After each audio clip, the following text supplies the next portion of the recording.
प्यारे बच्चों, अगर कक्षा 10 में आप हो तो इस क्वेश्चन को ज़रूर लगाओ, क्योंकि ये क्वेश्चन हर साल पेपर में पूछा जाता है। देखिए इधर 2019 में भी आया, 20 में, इसी तरीके से ये 2024 तक आया हुआ लगातार।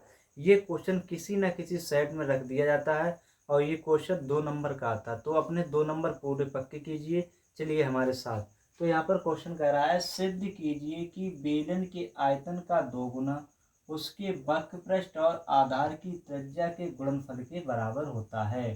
तो सबसे पहले बच्चों में बेलन का आयतन और वक्रपृष्ठ और आधार की त्रिज्या हमें मालूम होनी चाहिए। तो चलिए लिखते हैं बेलन का आयतन का सूत्र। बेलन का आयतन, इसका बच्चों सूत्र होता है पाई आर स्क्वायर एच। और इसके बाद कह रहा है बेलन का वक्रपृष्ठ, तो लिखेंगे बेलन का वक्रपृष्ठ, वक्र पृष्ठ। तो ये सूत्र होता है 2 पाई आर एच।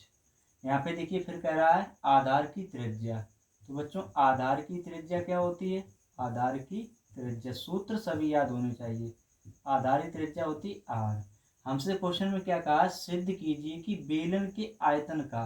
अब देखिए बेलन का आयतन, बेलन का आयतन, आयतन का 2 गुना, मतलब बेलन के आयतन का 2 गुना उसके वक्र पृष्ठ, तो किसके? वक्र पृष्ठ और गुणे आधार की त्रिज्या।